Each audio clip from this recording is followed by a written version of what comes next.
नमस्कार साथियों, मैं प्रकाश कुमार सिंह। आज मैं अब सभी को एक बेहद ही महत्वपूर्ण घटना के बारे में बताना चाहूंगा, क्योंकि आप सभी ने सोशल मीडिया के माध्यम से देखा होगा कि राजस्थान के कोटा में एक टेलर ड्राइवर ने वहां के परिवहन के अधिकारी जो इंस्पेक्टर थे उनके ऊपर गाड़ी चढ़ा दी चालान को लेकर। और मैं आपको बता दूं कि आखिर ऐसी क्या नौबत आ गई उस ड्राइवर को, ऐसा क्या स्थिति बन गई ड्राइवर को कि ऐसा करना। मैं इसकी घोर निंदा करता हूं कि ड्राइवर इस तरीके से अपराध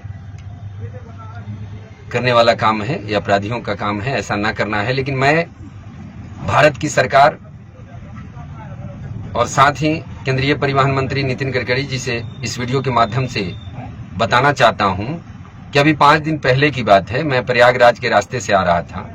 वहां पे मध्य प्रदेश का आरटीओ चेक पोस्ट, और मैं जैसे ही गाड़ी रोक के वहां आरटीओ अधिकारियों ने, परिवहन अधिकारियों ने गाड़ी को रोका और मैं रुका, और रुक के जैसे ही मैं वहां उतरा उसी समय की बात मैं बता रहा हूं, लगातार जो है ना वहां से 10 गाड़ियां कंटेनर थी जो निकल रही थी, और पहले कंटेनर ने वहां के बैरिकेड को मारा और बैरिकेड को ऐसा उछाला कि वहां जो अधिकारी थे, और मैं भी इस तरफ था क्योंकि डिवाइडर पे मैं था, मैं उस तरफ जा रहा था,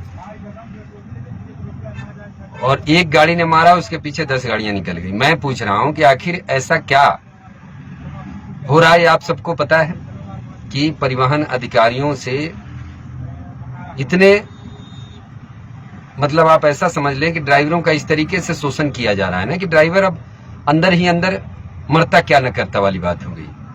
आखिर जो कोटा राजस्थान में ड्राइवर ने ऐसा क्या किया, आज मैं आपको बता दूं कि जो गाड़ियां सिंगल गाड़ियां रखने वाले या गाड़ियां लेके जो चला रहे हैं, आप सभी को ये जानकारी अच्छी तरीके से है, और मैं फिर इस बात को बताना चाहता हूं जो लोग इस सेक्टर से जुड़े नहीं है उनके लिए है, क्योंकि जो इस सेक्टर से जुड़े हुए हैं उनको तो मालूम है कि वो कौन सी नाव में बैठे हैं, जो नाव कब डूब जाए पता नहीं है। क्योंकि आज मोटर सेक्टर में गाड़ी रखने वालों की स्थिति ऐसी है कि कई लोग आत्महत्या करने पर मजबूर हैं, और उसके ऊपर से परिवहन अधिकारियों का जिस प्रकार से ये लूट खसूट का धंधा हो रहा है। और मध्य प्रदेश में तो मैं कह रहा हूं कि जब सरकार ने मना कर दिया, और मैं कई बार, अब उसी दिन बहुत बड़ा हादसा हो जाता, जिस प्रकार से गाड़ियों ने इतना जंप लगाया, 10 गाड़ियां लगातार बैरिकेड को तोड़ते हुए और जा रही थी, वो तो बाल बाल बच गए अधिकारी, और इस तरफ मैं था। अगर वो बैरिकेड उड़ के आता डिवाइडर की तरफ तो मेरे साथ भी कुछ न कुछ हादसा हो जाता।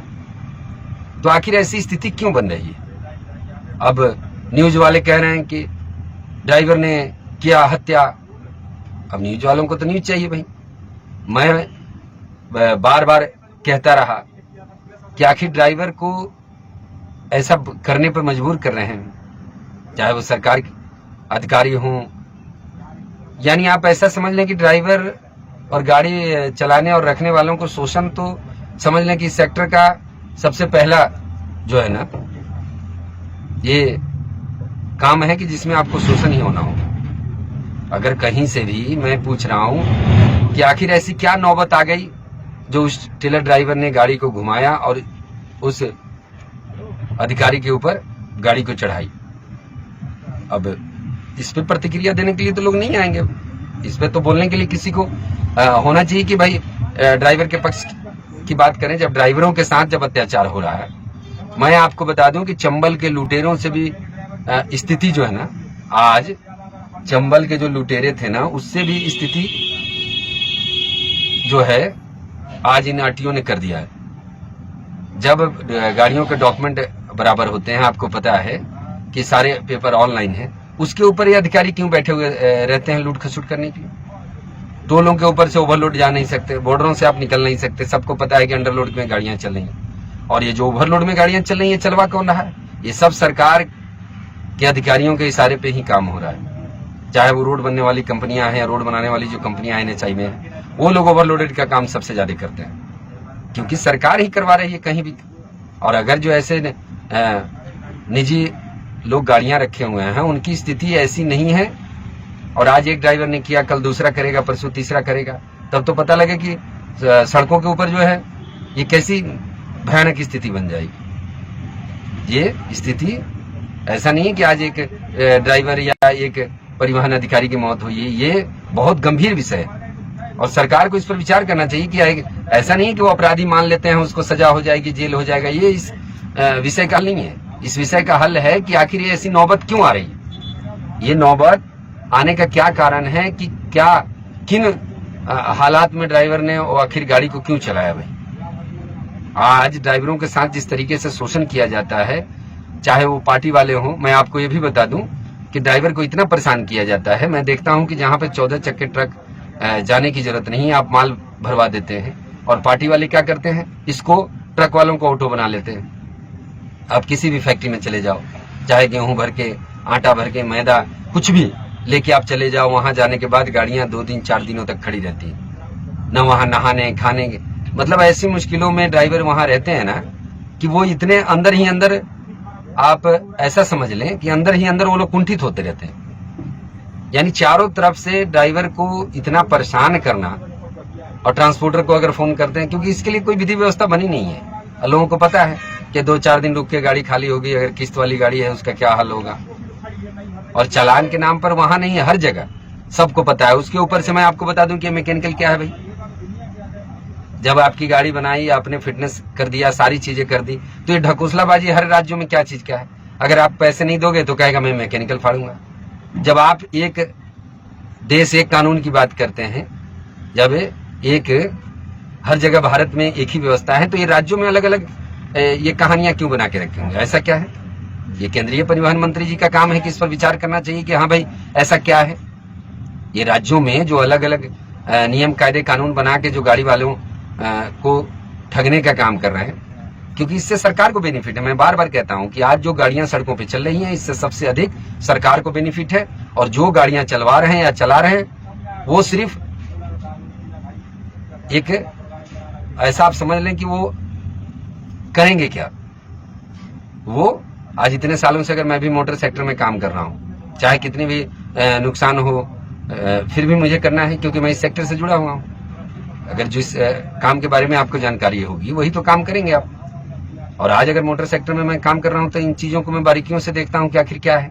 जब मैंने ये खबर देखी तो मुझे लगा कि इस विषय पे अपनी प्रतिक्रिया देनी चाहिए। और ये अगर ड्राइवर ने ऐसा क्यों किया, मैं पूछ रहा हूं, कोई भी कर सकता है। एक 5 साल के बच्चे को आप लगातार 2-4 बार, अगर 5 साल का 2 साल 3 साल के बच्चे को अगर 2-3 बार आप थपकी मार के देखिए, वो चौथी बार में आपके ऊपर हाथ चला देगा। ये 4-5 साल के बच्चे की बात कर रहा हूं मैं। और एक ड्राइवर जो आज की स्थिति, गर्मी इतनी है, इन गर्मियों में उसे कितनी दिक्कतों का सामना करना पड़ता है। आप लाइन होटलों पे, आपको मैंने बोला नितिन गडकरी जी को, उन्होंने कहा कि मैंने सफर के नाम से कर दिया। अरे क्या सफर के नाम से कर दी, कहीं कोई शौचालय की व्यवस्था आज तक नहीं हुई। एक दिन अगर सरकार कहे कि भाई आज से पैसे बंदी हो जाए, एक दिन इन लोगों ने खुले मन से अगर कह दिया होता कि 10 दिनों के अंदर जिस रोड किनारे जो भी होटलों पे अगर शौचालय नहीं होगा उसको तत्काल प्रभाव से बंद कर दिया जाएगा। एक तो बोलने की जरूरत है, लेकिन इनको पता है मैं क्यों बोलूंगा भाई, इनको ये बोलना है। अगर ये बोल देते तो ये सारी व्यवस्था बन जाती। नहाने के लिए पानियों की व्यवस्थाओं को मैं देखता हूँ कि लाइन होटलों पे वो सड़े गले कप के पानी के टंकी में काई कुई लगा हुआ है, इतना गंदगी पड़ा हुआ है, उसमें ड्राइवर जाके नहा रहा है। वो क्या जिंदा रहेगा, वो क्या व्यवस्था को रहेगा। शौचालय की व्यवस्था नहीं, कहीं वो गंदगी में क्या स्थिति हो गई है। और बोलते बोलते आज कई वर्षों से हम इस पर आवाज उठा रहे हैं। और अगर ऐसी स्थिति बन जाएगी कि आज कोई एक हत्यारा हत्या करे, अब लोग कहेंगे कि प्रकाश सिंह विवादित बयान दे रहे हैं। भाई मैं विवादित बयान नहीं दे रहा हूँ। संगठन के माध्यम से जुड़ के पूरे देश में मैंने ड्राइवरों को जागरूक करने का काम किया, लोगों को समझाने का काम किया कि भाई इस व्यवस्था को हम बेहतर बनाएं, दुर्घटनाओं को हम कम करें। तो कैसे कम करें। आज मैं बता दूं कि मध्य प्रदेश की स्थिति वो है कि मध्य प्रदेश में ड्राइवर अगर रात में निकलते हैं तो गाड़ियों को इतना भगाते हैं कि आए दिन दुर्घटना हो रही है। क्योंकि दिन में जबलपुर वाला आरटीओ या कटनी, रीवा, हनुमाना जो भी रास्ते में पड़े हुए हैं, जितने भी, उन लोगों से जब मैंने बात किया, उन्होंने साफ साफ शब्दों में कहा कि आप नितिन गडकरी से बात कर लो, देश के प्रधानमंत्री से बात कर लो, हम ये पैसे लेंगे, यहाँ किसी की सिफारिश नहीं चले। और ऐसी स्थिति में क्या होगा आप समझ के देखिए। ऐसी स्थिति में रात को सुबह सुबह लोग टर्च लगाते रहते हैं, अगर गाड़ी वाले आए 2-4 दबके मर जाए तो फिर क्या होगा। ये जो मीडिया वाले हैं, जो सरकार की मीडिया है, ये आम जनता की मीडिया नहीं है, वो सिर्फ सरकार की बातें बताते हैं।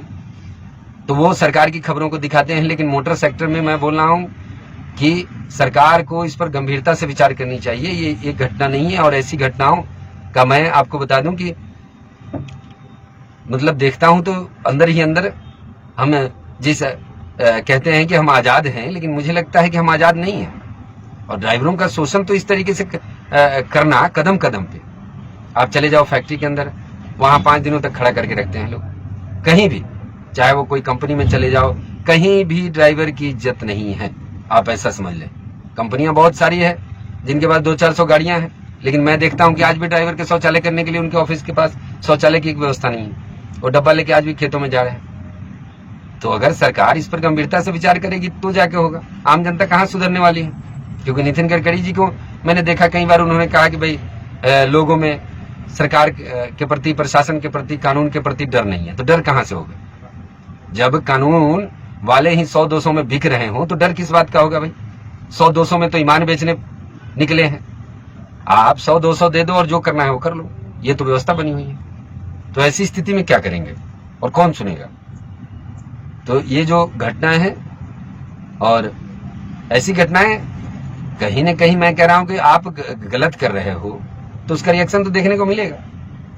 अगर सरकार इस पर विचार नहीं करती है तो इस तरीके का जो ये घटना है, ये क्या संदेश दे रहा है?